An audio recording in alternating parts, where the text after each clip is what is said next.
السلام علیکم دوستو ساتھیو، میں ہوں سمیع ابراہیم اور آپ دیکھ رہے ہیں سمیع ابراہیم یوٹیوب چینل۔ آج 24 جنوری اور جمعہ کا دن، سن ہے 2020، رات کا وقت ہے۔ میں اپنی اس ویڈیو میں آپ کے ساتھ 2-3 ایسی خبریں شیئر کر رہا ہوں جن کو سن کر ہر پاکستانی کا سر فخر سے بلند ہو جاتا ہے،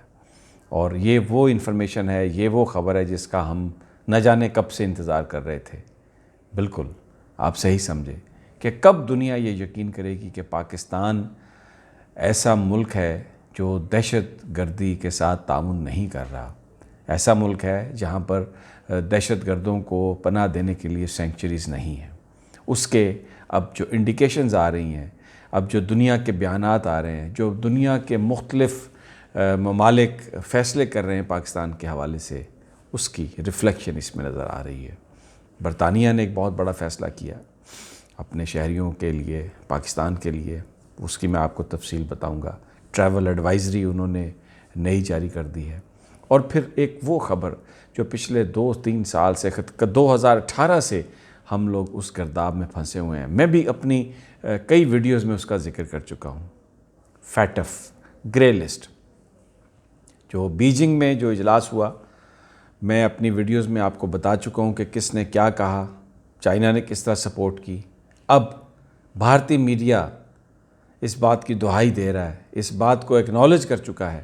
کہ اس وقت 75% سے زیادہ چانسز ہیں کہ پاکستان گرے لسٹ سے نکل جائے گا۔ کیوں نکلے گا پاکستان گرے لسٹ سے؟ کس نے پاکستان کی بھرپور انداز میں مدد کی، اور اس کا امپیکٹ کیا ہوگا پاکستان کی اکانومی پر؟ آج میں وہ بھی آپ کے ساتھ تفصیل سے اس کا ذکر کروں گا۔ لیکن اس سے پہلے میری آپ سے درخواست ہے کہ اگر ابھی تک آپ نے میرے اس چینل کو سبسکرائب نہیں کیا تو اس کو سبسکرائب کر لیں، بیل آئیکن کو بھی کلک کر لیں تاکہ جیسی ویڈیو اپلوڈ ہو نئی آپ تک نوٹیفیکیشن آ جائے۔ اگر آپ کو یہ ویڈیو اچھی لگ رہی ہے تو اس کو شیئر کریں، اس کو لائک ضرور کریں اور اپنا فیڈ بیک ضرور ہمیں دیں۔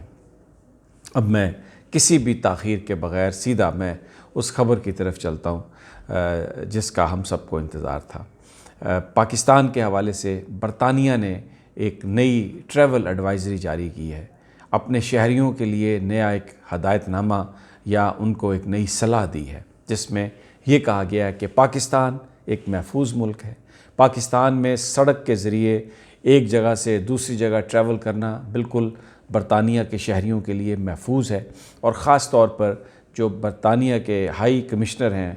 پاکستان میں، انہوں نے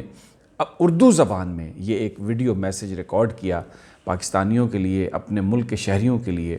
انہوں نے پاکستانیوں کو کہا کہ میں آپ کو ایک خوشخبری دینا چاہتا ہوں، اور برطانیہ کے لوگوں سے یہ کہا کہ آپ کے لیے بھی یہ اطلاع ہے کہ اب آپ پاکستان میں ٹریول کر سکتے ہیں، آپ پاکستان میں ٹورزم کے لیے جا سکتے ہیں۔ پاکستان ایک خوبصورت ملک ہے۔ پاکستان میں خود انہوں نے کہا کہ چلاس اور خنجراب اور گلگت بلتستان گیا ہوں، بائی روڈ گیا ہوں، بالکل محفوظ ملک ہے پاکستان۔ آپ بھی آئیے، سفر کیجئے، پاکستان دیکھیے، بڑا خوبصورت ملک ہے پاکستان۔ اور اب آپ اگر روڈ کے ذریعے ٹریول کریں گے، یعنی اپنی گاڑی میں، بس میں، کار میں جائیں گے تو سڑکیں محفوظ ہیں پاکستان میں۔ آپ کو ناردرن ایریا میں کہیں کوئی دہشت گردی نظر نہیں آتی۔ بہت بڑا یہ اعلان برطانیہ کا۔ 2015 میں برطانیہ نے اپنے شہریوں پر پابندی لگائی تھی کہ وہ ٹریول ایڈوائزری جاری کی تھی، اور یہ کہا تھا کہ وہ سفر نہ کریں پاکستان کا، وہاں پر ان کے لیے خطرہ ہوگا۔ یہ ایک بہت بڑی سٹیٹمنٹ ہے اٹ سیلف، جو ہماری فورسز نے، ہماری عسکری قیادت نے جو آپریشن لانچ کیے، اور جس طرح پولیس نے، ہماری جو سول لا انفورسمنٹ ہے، وہ بھی انہوں نے بھی وہ جو پھر امن اچیو کیا پاکستان کی فورسز نے، اس کو جس طریقے سے انہوں نے مینٹین کیا یا ریہیبلیٹیٹ کرنے کی کوشش کی ہے، اس کے ثمرات ہمیں مل رہے ہیں۔ اب دنیا یہ کہہ رہی ہے کہ پاکستان ایک محفوظ ملک ہے، اور اس کا کریڈٹ جاتا ہے جنرل راحیل شریف کو، جنرل قمر جاوید باجوہ کو، پاکستان کے پرائم منسٹر عمران خان کو، اور ایک یہ کلیکٹیو ایفرٹ ہے جس کا یہ ہمیں نتیجہ نظر آ رہا ہے۔ ایک اور بات بھی میں آپ کو بتا دوں، اس سے پہلے بہت ساری ایمبیسیز نے جو پاکستان اسلام آباد کا سٹی ہے، اس کو انہوں نے سیف سٹی قرار دیا اپنے ڈپلومیٹس کے لیے۔ اس سے پہلے یہاں پر یہ فیملی سٹیشن نہیں رہا تھا، اور ڈپلومیٹس کی تعداد بہت کم کر دی گئی تھی مختلف ممالک کے ایمبیسیز میں، اور انہوں نے یہ بھی کہہ دیا تھا کہ یہاں پر فیملیز نہیں رہ سکتی، اور جو ڈپلومیٹس یہاں پہ آتے تھے 1 سال کے لیے آتے تھے اور فیملیز کے بغیر آتے تھے، تو ایک بڑا ٹرانزیشن، ایک بڑا عجیب سا پیریڈ تھا ڈپلومیسی کے حوالے سے پاکستان میں، اور یہاں پر محفوظ اپنے آپ کو نہیں سمجھا جاتا تھا۔ میں اس سے پہلے ویڈیوز میں بھی کہہ چکا ہوں کہ اپوزیشن یہ جو ایک خاص ہوتا تھا کہ ہم نے ڈی چوک جانا ہے، وہاں پر مظاہرہ کرنا ہے، تو اس سے ایک یہ تاثر بھی جاتا تھا ڈپلومیٹس میں، یہ تاثر دینا بھی مقصود ہوتا تھا کہ پاکستان ایک محفوظ ملک نہیں ہے ڈپلومیٹس کے لیے، اور وہ اپنے ملک یہ رپورٹس بنا کے بھیجیں، تو اس کا نقصان پاکستان کو ہوتا تھا۔ بہرحال اب یہ خوشی کی بات ہے کہ ٹریول ایڈوائزری آئی ہے، اور برٹش ایئر ویز آئی اس سے پہلے، اور پھر اب یہ برطانیہ کے شہریوں کے لیے ایڈوائزری اس طرح سے آ گئی ہے۔ اب آنے والے وقتوں میں ہمیں یہ بتایا جا رہا ہے کہ بہت سارے یورپی ممالک اسی طرح کا فیصلہ کرنے والے ہیں، باضابطہ طور پر یہ اناؤنسمنٹ کریں گے۔ جرمنی سے ایئر لائنز جو ہیں وہ پاکستان کے لیے کوشش کر رہی ہیں، فرانس کی ایئر لائن پاکستان کے لیے کوشش کر رہی ہے، تو جو ہب ہوگا، اور اب اگر اللہ کرے جو افغانستان کا معاہدہ ہونے جا رہا ہے، اگر یہ معاہدہ ہو جاتا ہے تو اسلام آباد بہت سارا جو ڈیولپمنٹ کام ہوگا سینٹرل ایشیا میں، جو بزنس کے لیے جو لوگ جائیں گے، ہیڈ کوارٹر اسلام آباد ہوگا ان تمام کارپوریشنز کا، اور اسلام آباد ایئرپورٹ ایشیا کا بزی ترین ایئرپورٹ بن جائے گا، اس لیے کہ افغانستان کے اندر اور جو بہت ساری دوسری نیبرنگ سٹیٹس ہیں وہاں پر ابھی کوئی اتنا بڑا انفراسٹرکچر نہیں ہے۔ وہاں پر جو کام بھی ہو رہا ہوگا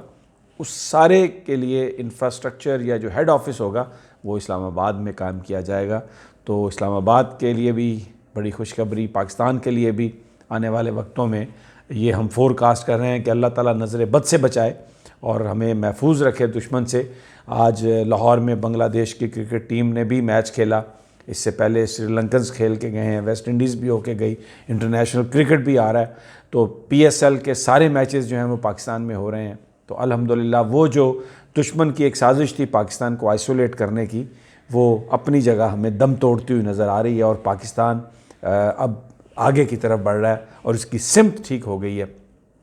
اب دوسری خبر پہ آ جاتے ہیں۔ فیٹف 2 اجلاس تھے پچھلے دنوں، ایک ڈیووس میں تھا جہاں پر عمران خان اپنی لڑائی لڑ رہے تھے، پاکستان کا مقدمہ پیش کر رہے تھے، پوری دنیا کو بتا رہے تھے کہ یہ ان کا ویژن ہے، اور پاکستان ایک ایسا ملک ہے جو اب امن کا گہوارہ بن گیا ہے، دہشت گردی نام کی کوئی چیز نہیں، وہاں پر کوئی سینکچریز نہیں ہیں، اور ہم نے بڑی قربانیاں دی ہیں۔ اب ہم دنیا سے چاہتے ہیں کہ وہ ہمارے ساتھ بزنس کریں، اور امریکہ کو یہ بتایا کہ اگر افغان پیس پروسیس میں کامیابی آپ کو چاہیے تو پاکستان کو فیٹف کی گرے لسٹ سے نکالیں۔ دنیا کو یہ بتایا کہ کشمیر جو ہے وہ ایک مسئلہ ہے، اور دوسری طرف بیجنگ میں اجلاس تھا، وہاں پر ہم آدھزر لڑائی لڑ رہے تھے پاکستان کو فیٹف کی گرے لسٹ سے نکالنے کے لیے، اور جو پاکستان نے اقدامات کیے تھے ان کی تفصیلات بتا رہے تھے۔ الحمدللہ دونوں مشن کامیاب ہوئے۔ امریکہ سے یہ اب یہ خبریں آ رہی ہیں بیجنگ سے، جو انٹرنل جو خبریں آئی ہیں، اور بھارتی میڈیا اس کو رپورٹ کر رہا ہے کہ بڑے بڑے ممالک جن میں آسٹریلیا شامل ہے، جس میں نیوزی لینڈ شامل ہے، فرانس شامل ہے، جس میں برطانیہ شامل ہے، جرمنی شامل ہے، ان سب نے یہ کہا کہ پاکستان کی جو خدمات ہیں، پاکستان کی جو کوششیں ہیں ٹیرر فائنینسنگ کو روکنے کے لیے، اس کو اکنالج کرنا چاہیے۔ اور امریکہ نے بھی یہ کہا، اور فیٹف گرے لسٹ سے نکلنے کے جو چانسز ہے اس وقت وہ 75% ہے۔ یہ میں نہیں کہہ رہا، یہ انڈین میڈیا کہہ رہا ہے، جو مودی پر تنقید کر رہا ہے، اور یہ کہہ رہا ہے کہ مودی کی ہٹ دھرمی، مودی کی غیر جمہوری پالیسی، مودی کا مسلمانوں کے ساتھ ڈسکریمنیشن، کشمیر کے اندر جو کچھ کیا، اور جو سٹیزن امینڈمنٹ ایکٹ میں جو کچھ کیا، اس کا نتیجہ یہ نکلا کہ بھارت ناکام ہوتا ہوا نظر آ رہا ہے۔ اور بھارت کی طرف سے یہ پروپیگنڈا کہ یہ فیٹف گرے لسٹ سے پاکستان اس لیے نکل جائے گا کہ چائنا نے اس کے لیے لابنگ کی ہے، یہ ایک بے وقوفوں والی بات ہے۔ بھارتی میڈیا یہ کہہ رہا ہے کہ پاکستان نے پچھلے سال 1.5 سال میں اتنی زیادہ ایفرٹ کی ہے، اپنے نظام کو درست کیا ہے، اور اپنی خارجہ پالیسی اس طرح سے بنائی ہے کہ کسی کو بھی ان کی طرف انگلی اٹھانے کی وہ نہیں ہمت ہوئی یا کوئی ایویڈنس پیش نہیں کیا جا سکا کسی بھی حوالے سے کہ پاکستان ٹیرر فائنینسنگ میں ہے یا منی لانڈرنگ وہاں پر ہو رہی ہے، اور جو ان کی کوششیں تھیں وہ رنگ لائی ہیں، اور اس میں زیادہ کریڈٹ جو ہے وہ جاتا ہے پاکستان کو، اور اس میں no doubt general Qamar Javed Bajwa اور پرائم منسٹر عمران خان جنہوں نے یہ کہہ دیا تھا کہ ہم سمجھتے ہیں کہ کشمیر کی صرف ہم ڈپلومیٹک سپورٹ کریں گے، مورل سپورٹ کریں گے کشمیریوں کی، اور کوئی بھی ایسا واقعہ جس کے فٹ پرنٹ پاکستان میں ہوئے اگر وہ مقبوضہ کشمیر میں ہوا تو بھارت کو ایک موقع ملے گا پاکستان کو بدنام کرنے کا، کشمیر موومنٹ کو، کشمیر کاز کو اس سے نقصان پہنچے گا۔ کچھ لوگوں نے اس پر کہا کہ کشمیر کا سودا کر دیا ہے، کچھ نہیں ہوا، لیکن وہ جو پالیسی تھی وہ اب اپنے ثمر دے رہی ہے، وہ اپنا پھل دے رہی ہے، اور آپ دیکھیں کہ اب اس بات کے 75% چانسز بن گئے ہیں۔ یہ انڈین میڈیا کہہ رہا ہے کہ Pakistan FATF grey list سے نکل جائے گا، اور اپنی حکومت کو وہ کرٹیسائز کر رہا ہے۔ اور یہ دونوں جو مقدمے تھے، عمران خان صاحب نے جو دنیا کو پیغام دیا فیٹ آف کے حوالے سے، وہ دنیا نے سنا، اور اس کی ریفلیکشن ہمیں بیجنگ میں نظر آئی، جہاں پہ حماد اظہر پاکستان کے نوجوان وزیر جو میاں اظہر کے صاحبزادے ہیں، لاہور کے پولیٹیشین جو میئر لاہور بھی رہے ہیں اور گورنر پنجاب بھی رہے ہیں، انتہائی مہارت سے پاکستان کا مقدمہ لڑا انہوں نے، اور پاکستانیوں کو بالآخر، کیونکہ فیٹ آف گرے لسٹ سے اگر ہم نکلتے ہیں تو میں پہلے بھی کئی دفعہ بتا چکا ہوں کہ وہ سارا کاروبار، وہ سارا بزنس، وہ بڑی بڑی ملٹی نیشنلز کمپنیز جو پاکستان میں آ کے سرمایہ کاری کرنا چاہ رہی ہیں، وہ ان کے آنے میں کوئی ممانعت نہیں ہوگی، کوئی رکاوٹ نہیں رہی ہوگی، کیونکہ وہ اس سے پہلے گرے لسٹ میں ہونے کی وجہ سے اس بات سے ہمیشہ ڈرتے تھے کہ سینکشنز اگر لگ گئیں، بلیک لسٹ میں اگر پاکستان چلا گیا تو پھر ان کی انویسٹمنٹ کا کیا ہوگا۔ اور دوسرا اس کا ایک اور مطلب بھی ہے، گرے لسٹ سے نکلنے کا مطلب یہ ہے کہ ایک بڑا سائلنٹ سا ایک اشارہ آ گیا ہے امریکہ کی طرف سے، جو کیپٹلسٹ ہیں بڑے بڑے، ان کی طرف سے کہ آپ پاکستان میں سرمایہ کاری کر سکتے ہیں، اور اگر سرمایہ کاری یہاں پر ہوگی جابز آئیں گی، جابز ہوگی تو بے روزگاری ختم ہوگی، اور پھر پیسے کی ریل پیل ہوگی، پاکستانی نوجوانوں کو جاب مل سکے گی۔ آپ کو پتہ ہے پاکستان میں 50% بچے وہ ہیں جن کی عمریں 22 سال سے نیچے ہیں، تو اب آپ اس سے اندازہ لگا لیں کہ کس قدر ہمیں جابز کی ضرورت ہے۔ تو فیٹ آف گرے لسٹ سے نکلنے کا مطلب ہے سرمایہ کاری اور بے روزگاری کا خاتمہ، اور پاکستان کی معیشت میں بے پناہ ترقی۔ الحمدللہ آج کا دن اس لحاظ سے بہت اچھا ہے۔ یہ جو میں نے آپ کے ساتھ چیزیں شیئر کی ہیں، یہ دنیا کا میڈیا چیخ رہا ہے اس کو، اور بھارت میں خاص طور پر مودی پر لان تان کی جا رہی ہے، اور الحمدللہ پاکستان ایک مستحکم دور میں داخل ہو رہا ہے۔ اور دوستو ساتھیو، میں ہمیشہ سے یہ کہہ رہا ہوں کہ بہت سارا پروپیگنڈا جو اس وقت ہو رہا ہے اس پر دھیان مت دیں، اپنے کام پر فوکس رکھیں۔ انشاءاللہ پاکستان عمران خان کی قیادت میں، اور جنرل قمر جاوید باجوہ بطور آرمی چیف موجود ہیں، سول اور عسکری قیادت ایک پیج پہ ہے، اور مل کر ڈیموکریسی کو بھی مضبوط کیا جا رہا ہے، اور انشاءاللہ پاکستان کی سمت بھی بہتر ہے۔ اگلی ویڈیو تک اجازت دیجیے، اللہ نگہبان۔